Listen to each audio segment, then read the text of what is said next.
Hello, everybody, and welcome back to another episode of the Five Door Media Podcast on the season of AI, where we are diving deep into the home service business owners, how they're using artificial intelligence to streamline operations, boost productivity, and create more freedom in their lives and their businesses.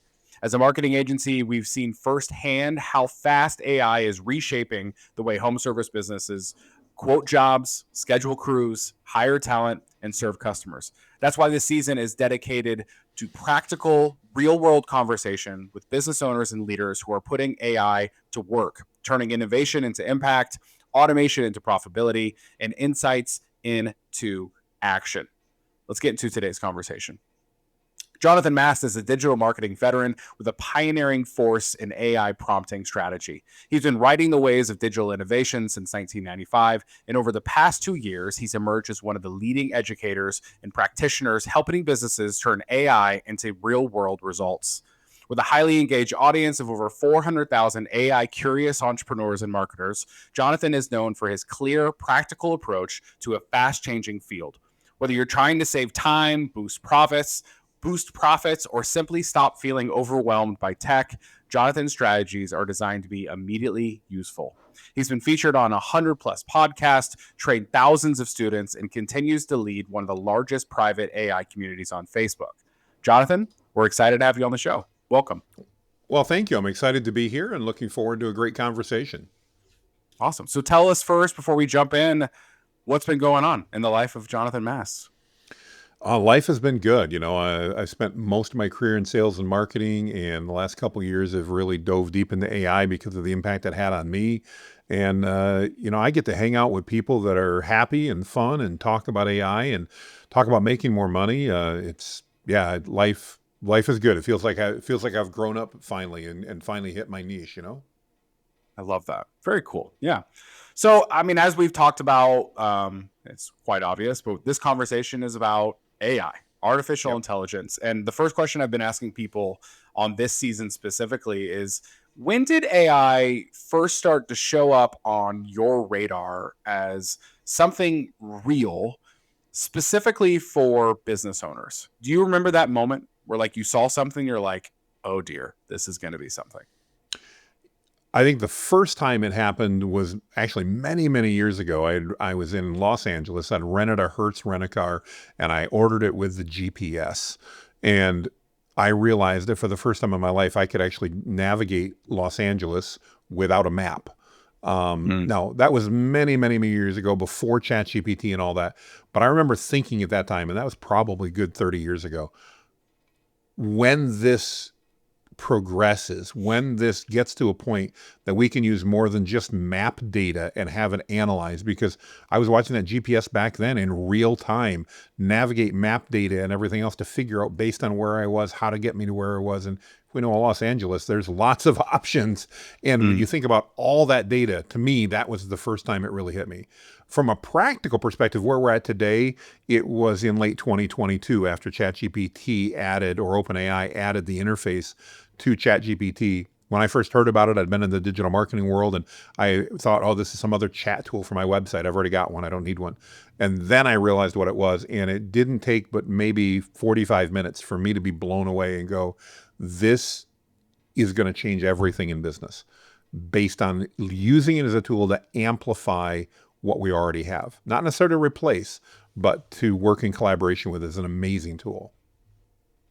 I love that. Yeah. Do you remember the first time, a like specific moment where maybe it was you or you saw a client, and you saw the way it was being used, and you had that thought like, wow, this is a game changer? Do you remember like the first action you saw happen?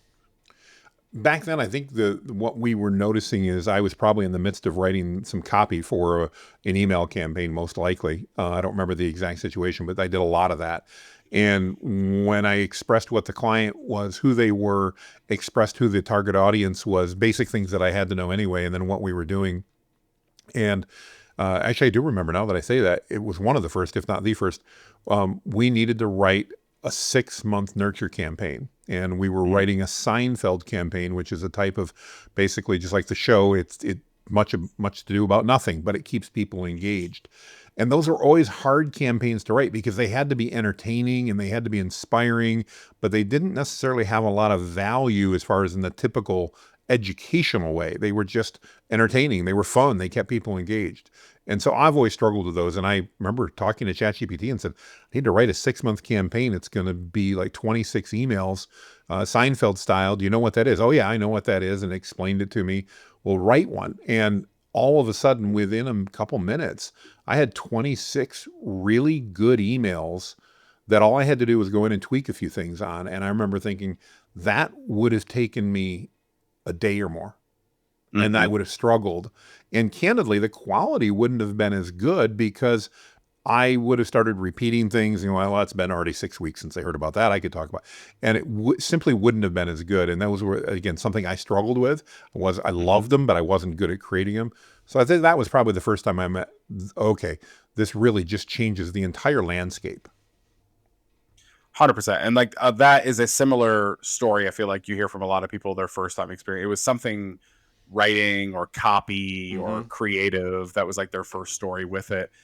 So we work with strictly home service businesses at Five Door Media. So I like to ask the question like, do you know maybe one area where you think AI is currently underutilized in like the home service world or just small business world in general? Because they're probably all similar, but like home service specifically, um, we talked about copy and creative, and I think maybe it's Mm-hmm. getting to the point where it's possibly overutilized or utilized in a way that's not creative enough to stand out. Everybody knows about those long dashes, right? Oh But yeah. yeah, what is one way you're seeing that's possibly underutilized? Well, I think this really applies in the home services field as well as anywhere else, but especially in home services. And that's in not just direct marketing that we're typically doing, but in getting into re-engaging with customers. I think that we are so focused as business people, but especially in the home services. When I had my agency, we worked with that group as well, and great group of people. I love them in every respect, but it was always about the next deal. It wasn't necessarily about bringing back an existing customer for another deal.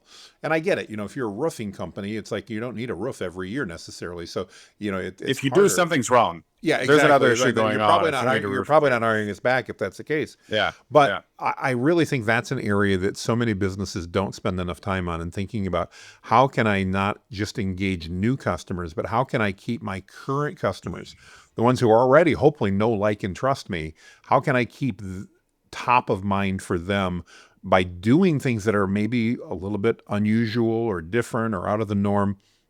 And the great thing about AI is, I can literally ask it of ideas that I can do without having to spend much money. And it'll give me Mm. great, simple ideas that are, again, it's that top of mind awareness.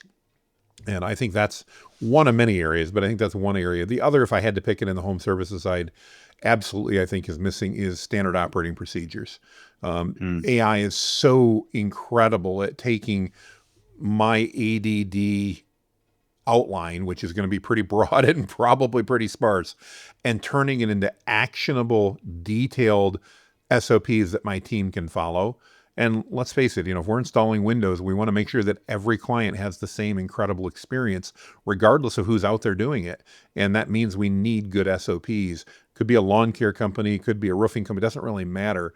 They all need SOPs. And I think most of us struggle, as I do, and maybe it's just because of me, we know the value of SOPs, but when it comes time to write them, we'd rather go to the dentist and get some teeth pulled because it seems like just an incredibly arduous experience. I've always made the joke, well, I need an SOP on how to write an SOP, but then Yeah. who would write the SOP to write the SOP? And then I just go round and round and round. Yeah, I mean, process is a big thing. Processes and systems and creating those SOPs, huge use of AI. Yeah. That's something I have used internally at our agency quite a bit. I'm a big fan of Loom videos, creating those Loom Love it. videos, getting the transcript from Loom videos, typing that into ChatGPT. Hey, full flesh this into like a full SOP that can be documented and put on Google Drive, put into our learning center, things like that. And it's just wild how quickly all of that can happen. What are some cool ways you've seen people document SOPs using AI to help save those times? I mean, the Loom video is one example. I was gonna But say, what yeah, other things have you you seen? stole my favorite, which was the Loom Yeah. video one. I love it. Although there's one downside to the Loom video, you need to narrate it fairly well. Yeah. But interestingly enough, Google has just recently updated some of their AI, and we should have tested it like a week or two ago, but we've been busy. We're actually taking a Loom video without any sound and uploading it, where literally you're walking through and clicking what to do. And in theory, the new Google Gemini should be able to literally capture what's happening and create an SOP on that. Haven't tested it yet, but that's definitely one we're looking at. The other area that we found to be really helpful there is having automation set up in conjunction with SOPs to store those SOPs like in a Google spreadsheet or something like that that's available to everybody from a library for organization of those GPTs. And that's proven to be really effective. And AI, again, the neat thing is AI can work within those spreadsheets to help discern what's going on, to help organize. So yeah, lots of cool things. Yeah, I know we're in the process internally, and I've got this idea. I forget who it was from. So we're starting to get into like the custom GPT world in our agency. We're creating Yeah. our own custom GPTs. It's an onboarding process. When a marketing client starts with us, we create every client gets their own custom GPT to be used in our agency, where all call transcripts get uploaded to that. Or their kickoff call transcript gets uploaded to that. Their branding, their logo, their goals, all their data, like all of that gets uploaded. So it's just a really great source. But yeah, we're starting to use those custom GPTs, and we got to the point where like, wait, why aren't we creating one for like anybody that works at Five Door Media? They can Yes. talk to this GPT and ask it any question. And we've backloaded enough with those SOPs that we've created. We have like an HR, custom GPT. It's not done. It's still in the progress. Well, I mean, It'll also never be anything done. like I mean, that. it'll Yeah, always be a exactly. work in progress. Yeah. It'll always be a work in progress. But like just getting it started, like, hey, who do I talk to about my paycheck? Who do I talk to about X, Y, and Z? How do I start a Google Ads campaign for a client? Like, who do I talk to about graphic design? Like all that kind of stuff. We just have like this internal chat where our employees can just treat it as if it was a person, and it's loaded all in there. So that's been a huge thing too. It's kind of like the next level of taking those Loom videos, and putting it in the next level. Love that. Very cool. AI as a whole, and I feel like this is becoming less and less, but I still feel like a lot of business owners, especially in the home service world, where I mean, a lot of business owners in the home service world, they like started in a truck. The reason their company is what it is because they were really good at a skill, and now they've scaled and they've maybe got to get out of that truck. They've got to learn new skills of running a business. Yes. What do you tell the people that are still hesitant about this AI thing? People get stuck. This Yeah. isn't how I've always done it, so I don't want to do it. What are some like very practical ways you talk people in to start taking this thing seriously? I typically turn it around and ask them a very simple question. If you met someone who was scared of using electricity, how would you convince them that they needed to try it out? And people always look at me and go, what do you mean scared of using electricity? No, seriously, imagine somebody didn't want to change. They just preferred pumping the water by hand in the house, and they preferred using the outhouse, and they preferred using candles. What would you say to that person? And they kind of typically respond with, I don't know, but I'd shake my head. They were missing so much opportunity. Yeah, it's kind of like people that are doing that with AI right now, because I do believe that AI will be as impactful and very soon as ubiquitous as electricity is in our lives. So just compare it to a practical example. Yeah. So then, Yeah. okay. So then they say, okay, I'm interested. Where do they start? How do you suggest they start their first experience with AI? What are their baby steps, and how should they grow into a toddler? How do they run into a teenager where it might be a little like reckless, and then to a point where they're, like walking confidently in it? Where do you see that path people go down? Great question. Experiment, use it, and stop searching for the perfect AI. Whatever tool you have available to you will allow you to leap ahead of where you could without AI. So if you work for a company that's a Microsoft shop, go ahead and use Copilot. If you work for a Google shop, use Gemini. If you don't, use ChatGPT. If you're not sure what to do, go download Mistral from France and use it for free. You can use it online for free. There's so many opportunities. I see people oftentimes getting analysis paralysis where they literally are trying to figure out what to do and therefore they do nothing. When in reality, the best thing they can do is next time they run into something that they're struggling with, and I often for business people talk about email. We all have emails we need to send. Sometimes we need to write and set boundaries with email. To me, just, if you sent me that email and I need to respond to it and maybe put some boundaries in place and be firm, but be pleasant at the same time, that's a struggle, especially if we got to do that in customer service. Paste in the email I got, say, here's how I'd like to respond, make it sound right and professional. And all of a sudden, you've got an email that is probably 5 words off of what you're going to send. And it takes just seconds. And again, most of us at least really get frustrated when we have to do that. It's not something we enjoy doing. We don't enjoy thinking about what words we're going to use and pondering how that could be taken out of context. And how do I say this without sounding like a jerk? AI is just really good at that. I love that. Very cool. Yeah, I love to ask AI, how should I use you in this? Or what are you capable of in this, like to help out with this problem? Because I mean, they'll respond, So Yeah. sometimes if you don't know, just ask, right?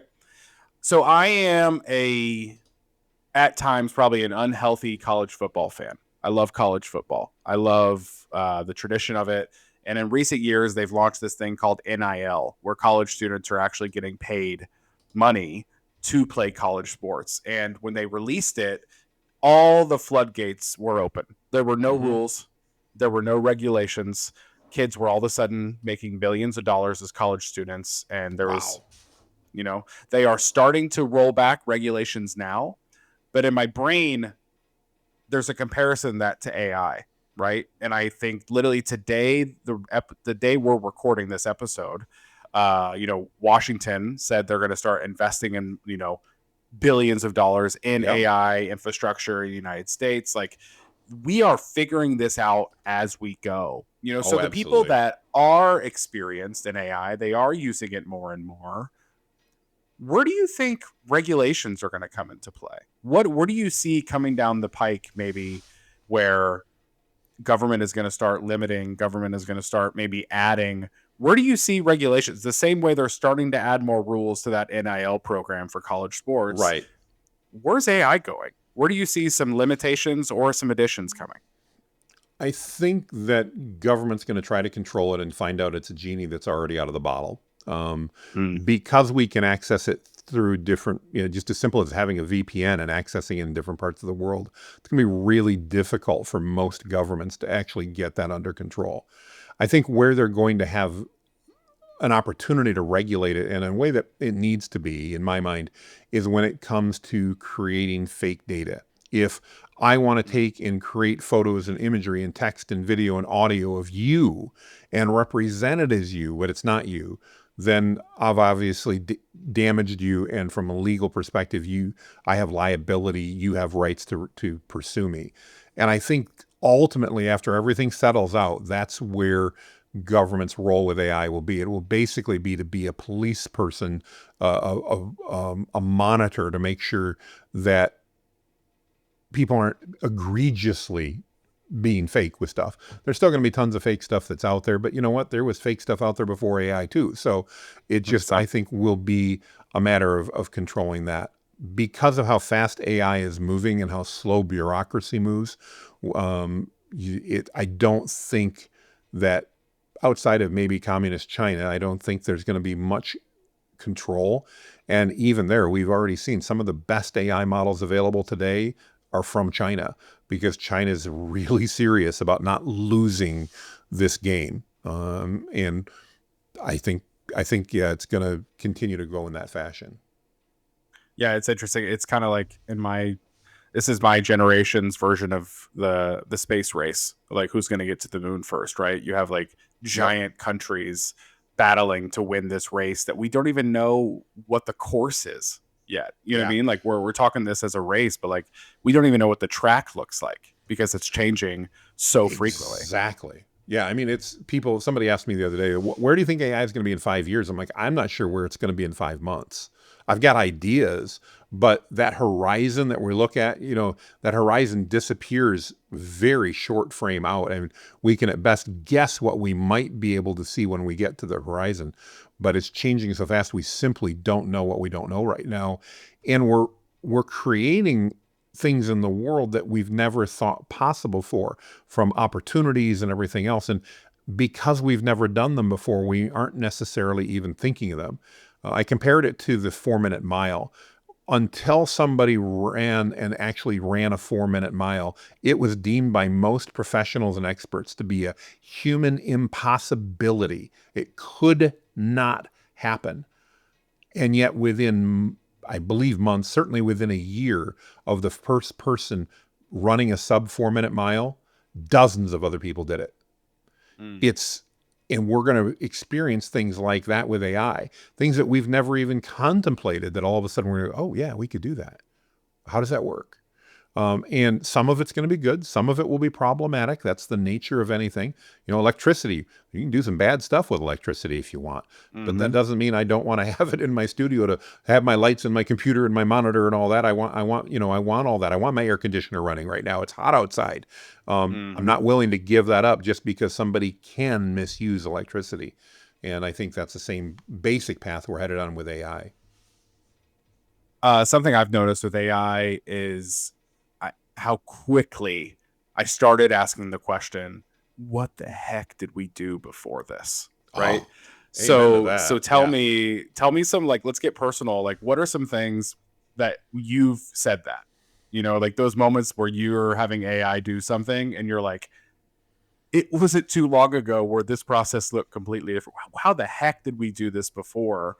What are some things in your daily life that you're using AI for now that has changed your life drastically? A couple of examples just in the last 24 hours. So I'm headed out on Sunday to speak at a mastermind event down in Mexico, and I need a presentation. I don't use presentations. I do a lot of teaching, but I don't like PowerPoints, never have. But I need one for this speaking event, and they're paying me. So guess what? They're going to get a PowerPoint. And it's based upon a training that I've done. It's a kind of a knockoff of that. And so historically, I would have had to sit down, lock myself in a room for at least a day, maybe two, to put everything together, to figure it all out and everything else. Instead, I downloaded 6 hours of YouTube transcripts from the video training that I did when I did the training. A lot of it had nothing to do with what I'm talking about, but it was in there. In other words, what I'm talking about was in that 6 hours. And I literally gave it to AI and I said, analyze this, create a 30 to 45 minute presentation based on this topic, which is discussed within the training, and told it who I was meeting with, who I was presenting to. Go. Created a 9-page outline for me in about a minute. I went through the outline. Gosh. It was virtually perfect based on what I wanted because it pulled the data from my own training. Okay, now I'm not there yet. I need the outlines, not what the presenter wants or what the organizer wants. I need a PowerPoint. So I went to Gamma AI. I uploaded the outline. Gamma is a great tool for creating presentations. I went there, gave it the outline, and said, all right, here's my colors, here's my logo. Take the outline and make it a presentation. Took about 3 minutes, and I had 27 slides. I went in and edited it. The entire process from start to finish was done in under an hour. Oh my gosh. And it's a good presentation. I've been through it multiple times. It's good. Another example is this morning, and this is probably one that impacts me more than anything else. I'm doing things that in the past I thought about but didn't have time to do. So this morning I had the thought, and I should probably pull it up to remember to say it the right way. Oh, I now remember. There was a post that I saw from a guy I really like on Facebook, and he was complaining about how ChatGPT has gone to crap. And it hasn't, but they just released the ChatGPT agent, and ChatGPT has a terrible tendency, and I would just say it's a reality with them. A couple weeks before they release major updates and a few weeks after they release major updates, their platform kind of just pukes all over itself. It doesn't work well. And historically, that's not been a big deal because there weren't any great competitors. But I thought to myself, somebody needs to write an opinion piece. And of course, I'm opinionated, so I thought that should be me, about how if OpenAI doesn't get their poop in a group when it comes to this, they're going to lose because Google Gemini is a good option. Claude's a good option. Grok's an option. There's so many other options out there that weren't good options 2 years ago when this was a problem. And so I thought, you know what? I want to write an editorial. So I went over to AI. By the way, I used an AI that I've trained on my tone, my style, and I talked to it for about 3 minutes, literally just talked to it and had it Yep. transcribe what I was saying. I described I wanted to write an opinion piece. I described how I was frustrated, described what I thought, and I laid that out. And in fact, my wife was laughing at me. She goes, "Oh, you're writing an opinion piece again, huh?" And I said, "No, AI is." But I did, and it wrote probably about a 3,000 word opinion piece. I'm just not quite ready to post it yet. I copied it this morning. So this literally happened driving into the office this morning. I was doing that. I got to the office. It was done. I copy and pasted it into my blog. It's still sitting there unpublished because I'm just about done rereading it. And that's something that I would have thought of it. I would have thought, oh, somebody, but it never would have got done. Now, some people may go, Jonathan, nobody wants to hear your opinion. Well, I kind of want to hear my opinion. So I can put it out there, and I'm an AI coach and consultant. So it fits with what I do. Those are just two things in the last 24 hours that I would never have been able to do probably effectively without that. And I actually just thought of a third. I did an employee review this morning. Last night, I remembered as a typical ADHD entrepreneur. Oh crap! I have an employee review I have to do tomorrow, and I haven't done the paperwork. So I literally opened up the paperwork. In our case, it's on Google Docs already, and I talked to Google Gemini, which was inside Google Docs for me, and explained what I wanted to do, and I uploaded another copy, a past review from somebody else, and said, follow the same format and help me out. And in about 20 minutes, I had the entire review done. That would have taken me 2 to 3 hours to have done a year ago. So those are just 3 things in the last 24 hours. It's wild to think about that. And like, there's the other side to that coin, because some people get very hesitant about AI because they're thinking it's if it does all of these things, what the hell do I do? Like where do I fit into this role of, like, maybe they're an employee, where do they fit into this conversation of a company, and they think it's just going to take all of our jobs. I think you mentioned something up top that hinted towards this, or maybe it was in your bio, I forget. Where's your stance on that? Where do you stand on, like, the people that say AI is awful, it's going to take away all of our jobs, humans will have no responsibilities and roles anymore, it's taking away our purpose? What's your response to that? Well, I'd love to talk to you about the printing press, the PC, the internet, the steam engine, the internal combustion engine, electricity. Ironically, people said the exact same things for every one of those. Oh my God, this is going to ruin everything. And will there be people that are displaced because of AI? Yeah, it's going to happen. But there will be 100 times more new opportunities than exist before. It's kind of like, again, when the internal combustion engine came out, people that made buggy whips, most of them lost their job after the internal combustion engine came out. Why? There wasn't a lot of need for people to buy buggy whips anymore to use with the buggies. But all those people got better paying jobs building cars. So it wasn't the end of the world. It was a pivot. And we're going to see the same thing here. Many of my peers disagree with me on this. But I am an absolute believer from my core, and I'm pretty sure I'll be right, that 2 years from now and 5 years from now and 10 years from now, we're going to look back and we're going to talk about the opportunities that were created, the advancements that we were able to make, the better lifestyles that we're able to do because we don't have to spend so much time doing some of this minutia because of the way it works. It's kind of like in the old days, I always had to wash dishes by hand, and now I have a dishwasher. The dishwasher didn't ruin my life. In fact, I just paid a whole bunch of money to get a better one in my house because it saves me a lot of time. And that time now I can spend doing something I want or hanging out with my family. Not that I wouldn't want to do that, or anything that I desire. It's giving me time back in my life. And AI, I believe, will ultimately do that, while ironically at the same time, dramatically improving our productivity. Love that. Very true. Very true. All of it. Let's get practical. There's people listening to this podcast that are all across the use spectrum of AI. I'm sure there's people listening to this who don't even have a ChatGPT account. Maybe they've clicked X on every little search result that pops up on Google because they don't want to see it. Yep. but also there's people that are using it day to day that could probably sharpen their skills. What are some maybe like two things each one of those groups that you could probably guess are not doing that they could implement quickly, and what change could that make for their life and their business? Mm. Most of us have things we need to learn about. And the next time you want to learn about something, whether it's how to do crochet or how to build a rocket ship or anything else, instead of going, I wonder how I do that, and running to Amazon to buy a book, head over to something called Notebook LM. Put some Google, it's free. Put in a search query that you want to learn how to build a rocket. Let it find the data for you. Tell it then to create an audio overview of that data.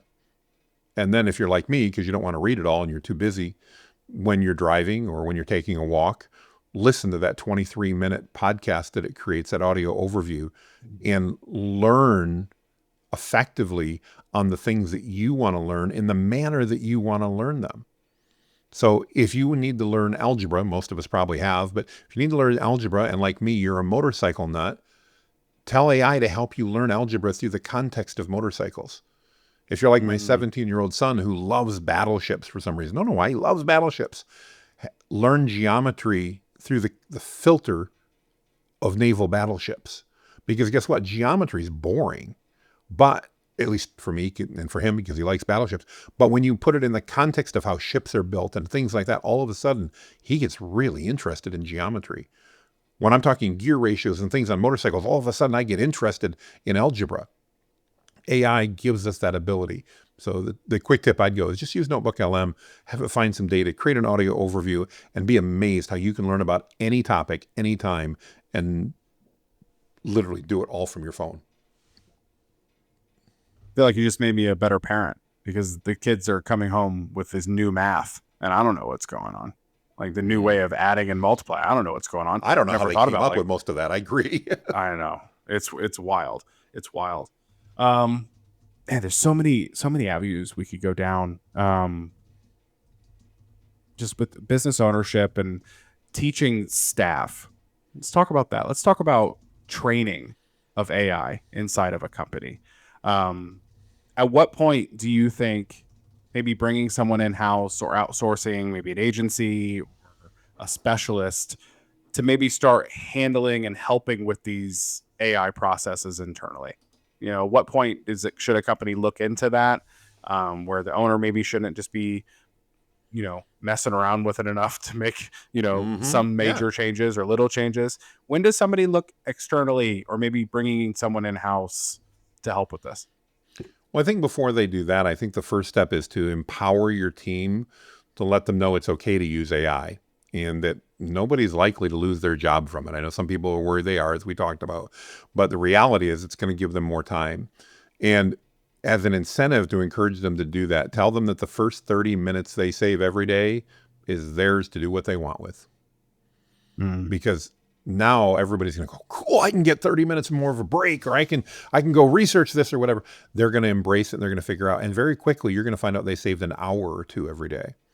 By empowering your team to do that, you probably will not have to hire anybody specifically, because what instead will happen is somebody on your team will get really into this. It's kind of like when PCs first came out. We didn't hire an IT person on the team. Somebody on our team was the computer guy. It may have been somebody from HR or marketing or sales, but somebody really liked that stuff and they became our computer guy. I think that same type of thing is going to happen. Somebody in your team is likely to embrace it.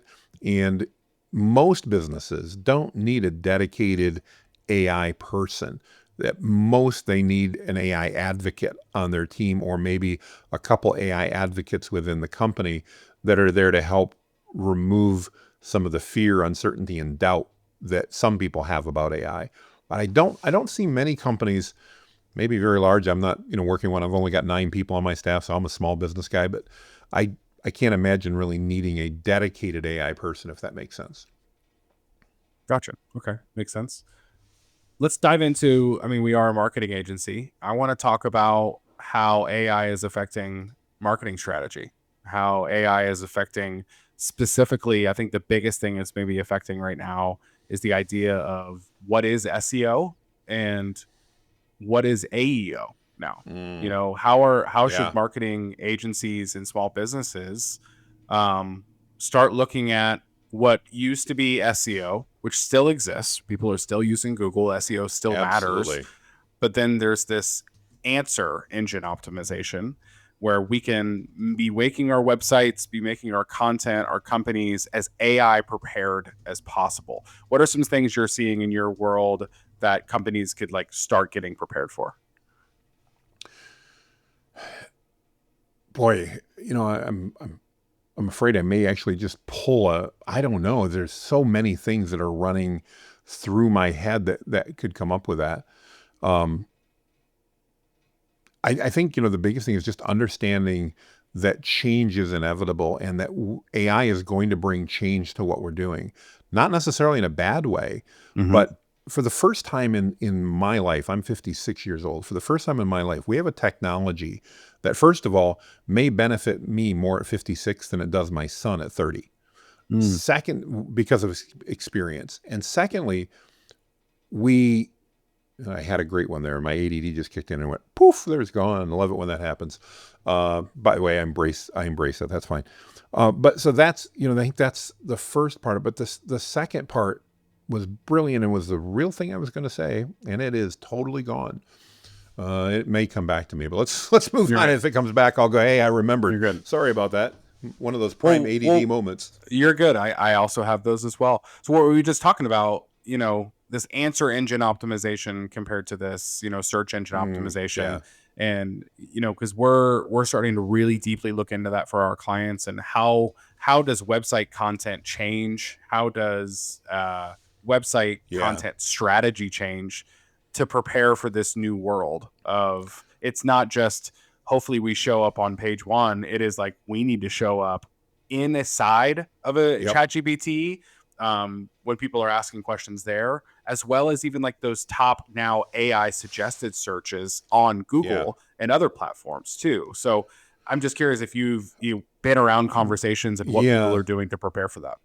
I think there's two things. Let me begin with I'm not an SEO expert, but based on what I've seen happen for my own stuff as well as the agencies that I talk to, two things I think are important. One, I think the days of keywords are diminishing. In other words, best chiropractor in Jacksonville, Florida is big deal if you rank for that or not. It's not going to matter. And the biggest reason I think that's moving that way is that the AI engines and Google are now looking, again, as Google talks about in their EEAT framework, they're looking for expertise, they're Mm. looking for experience, they're looking for authority. And that doesn't come just because you're a top keyword rank. It means that, if you're a chiropractor in Jacksonville, Florida, you've got lots of content that is about chiropractic care. You happen to be located in Jacksonville, so it's smart enough to figure out where you're at. It doesn't need to be told. But now you've demonstrated your expertise, you've demonstrated your experience, you've demonstrated your authority. So more content, believe it or not, I think is important. The other part of it is that video content is proving, at least in my case, to be so incredibly imperative. Just earlier today, I was actually looking up. I do a lot of training, and somebody had recommended a competitor's training program, and I'm not opposed to that. That's fine. I actually went out to buy it and said, okay, let me see if it's any good. What can I learn from it? And when I Googled their program, 3 of my videos on AI came up. Mm. My name wasn't in there, nothing whatsoever. But somehow, Perplexity in this case had determined that I must know what that training was about because I had so much content out there Mm. about that topic. And as a result, when I Googled it to find out, I then redid it in a window that wasn't where I wasn't logged in. What do we call that? A private window, just to see if it happened. It happened again. So I think the big thing is there more content around you, the topic that you're a specialist in, whatever it is that you want to be known as that go-to expert. But it's got to be helpful. It's got to Mm. be beneficial to your audience. AI can create it. I firmly believe AI content's fine as long as it's helpful, as long as your audience likes it. Because they're not going to care if AI helped you if it's good. If it sucks, they're going to assume AI wrote it, and they're probably right. But more content, and then out of that content, more video. Love that. And I mean, that's a common rule of SEO as a whole. You know, we talk about the conversations of SEO being, very keyword centric. You got on page SEO, you got off page SEO, but like the heart of SEO to me has always been build a website that provides value to Google's customers, which are the users searching. Hmm. Like build a website that when they land, they're going to have an awesome experience on. No different than what you're describing with this Yeah, content, right? Like this exactly. content doesn't need to be crazy fancy. It doesn't need to be the highest production. It needs to be valuable because the same goal that Google has, they want people that are searching on their platforms to get the best possible search results. AI is going to have that goal as well. We want people to get the best possible information that adds them best possible value to them Yes. on our AI platforms because that puts them at the top. Ironically enough, like we're starting to like really, I know I'm really big on Marcus Sheridan right now. He's kind of blowing my mind with Oh, like the love ask Marcus you Sheridan. answer. Oh Great yeah. guy. I heard him live last month, and I'm going to hear him live again next month. And the idea of they ask you answer, coming up with like the top 25 FAQs that you get using AI to help create that content with all the context it already knows about your company and your process, but then literally just asking. And I did this not too long ago. Hey, what are the top 10 fears of from a home service company for hiring a Hmm. marketing agency? What are their Yeah. biggest concerns? What are their biggest questions? It gave me those, and we're creating content off of that. So, like, ironically enough, like you were saying, use AI to Yeah. be better to show up on AI, right? Yeah. Precisely. Well, and again, I know there's a lot of talk right now about how there's this backlash about AI content and we don't want AI content. I believe those are all the people that don't want to embrace AI and are scared of it. Because the Mm. reality for most of us, when we look at content and we immediately determine, just like Mark and Sheridan talked about, is this of value to me? And one of the things I love about They Ask You Answer is you're creating content that answers the questions your audience is already asking. It's adding value. Whether or not I used AI to help me do that, you're not even going to question because you're going to be too engrossed in the content. Mm-hmm. It's only when you want to be one of these Yeah. people that are like, I can create 100 blog posts a day and post them, and I'll have 1,000 blog posts by the end of the week. Well, yeah, and 994 of them are going to be absolute terrible. Garbage. Yeah. Exactly. Those are the ones that are going to lose, but we don't need to worry about that. It's really not, in my mind, going to stain AI. It's simply going to mean people are going to look at it. We're pretty smart. The AI engines and the Googles of the world have not changed, like you said. They want to deliver the best possible results.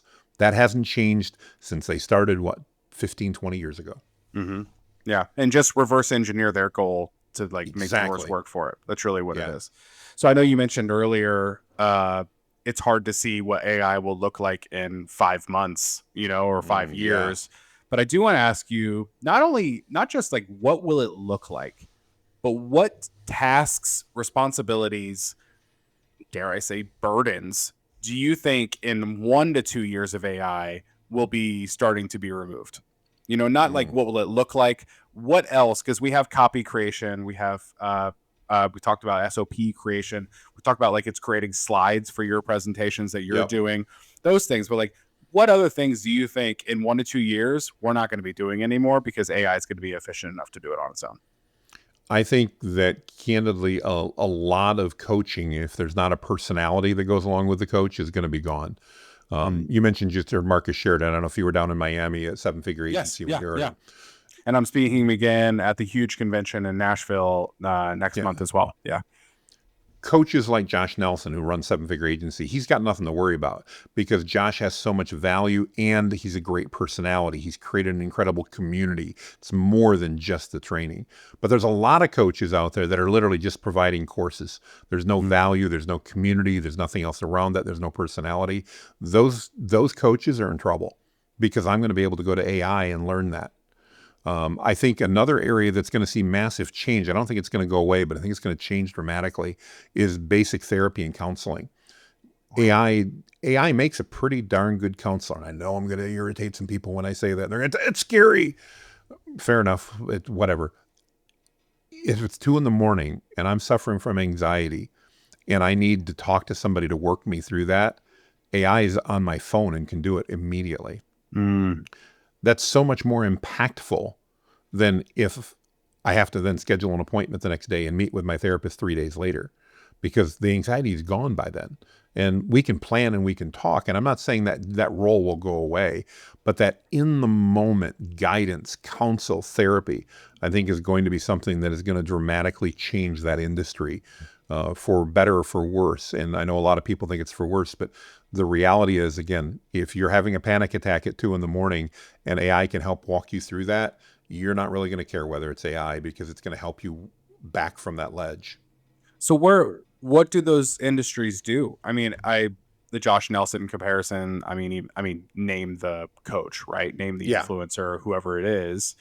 Is there a way where they create, like, imagine if I had a Josh Nelson custom GPT that was like, listen to every talk, every webinar, Yep. everything Josh has ever said in his professional life, backload that custom GPT, and I would pay to have access to that.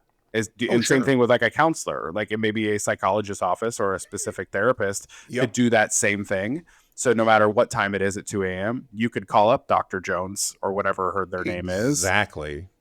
And That's a world you that's see absolutely, happening. I absolutely see that happening. Yeah, absolutely see that happening. And I see that again, pivoting other areas. Again, I used to be in seven figure when I had my agency, so I know it well. And the community that Josh has created, and I should say Josh and Yesenia have created in their team, 100%. Yeah. they that can't be replicated by AI. Period. End of story. So there's uniqueness there that's going to happen.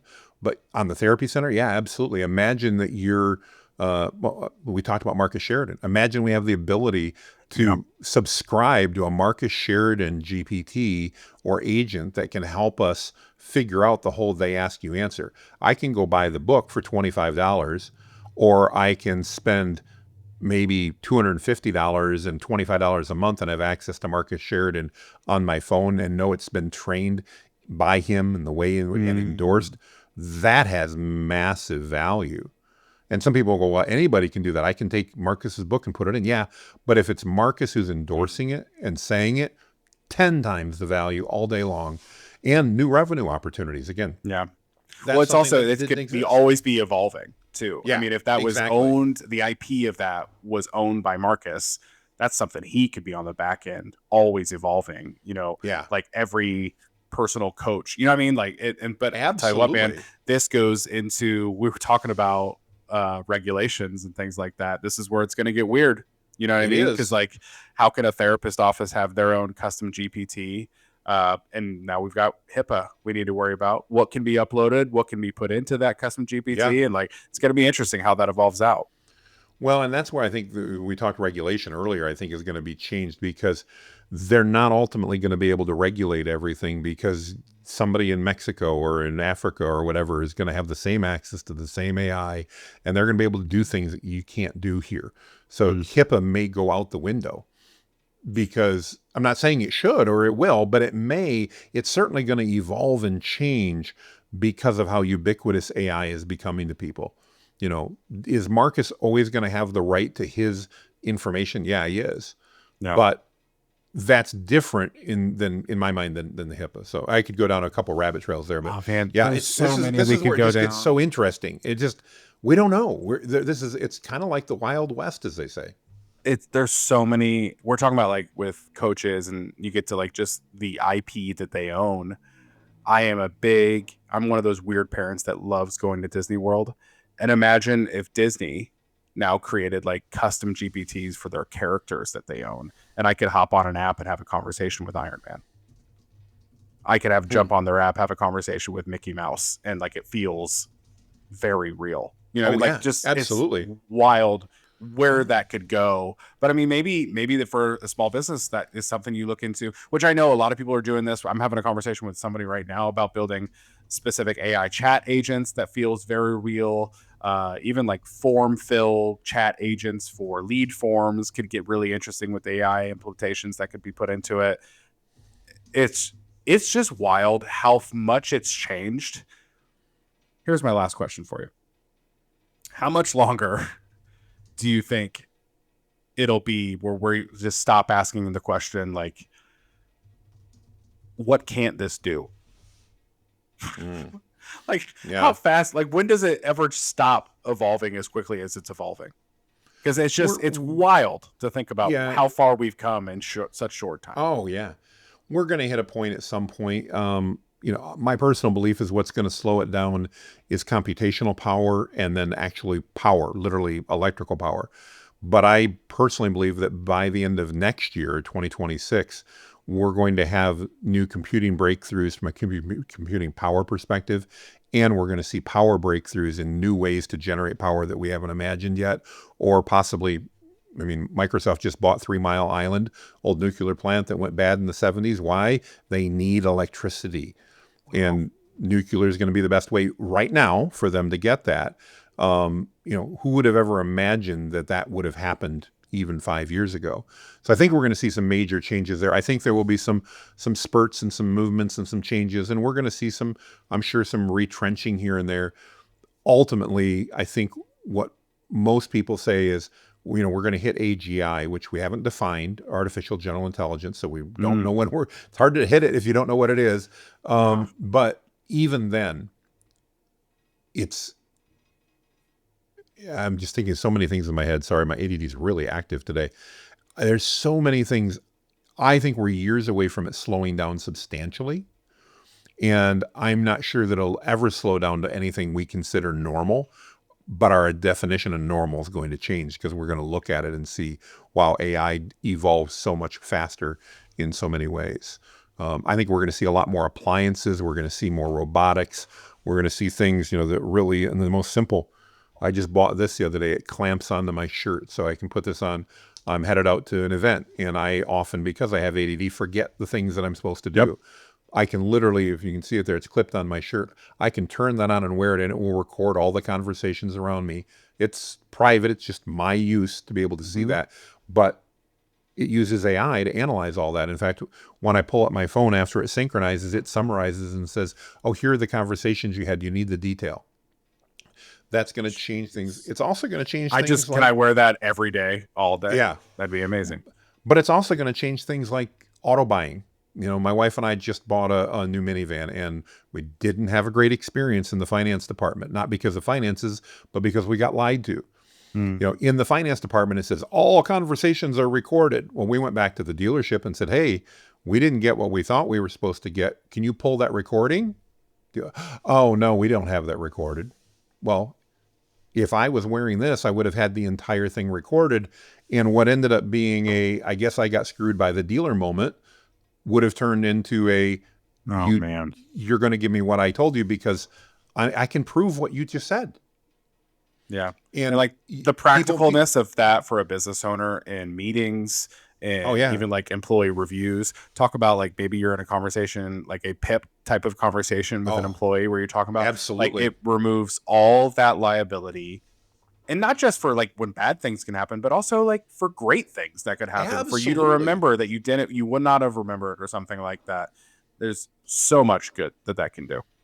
Yeah. So that again, that's just, I think there's so many areas we haven't even thought about that it can ultimately, combined with other things, impact what we're doing. Yeah, because I mean, if you really think about it, and I guess I'll end on this. Like, I can't think of something that it can't do right now.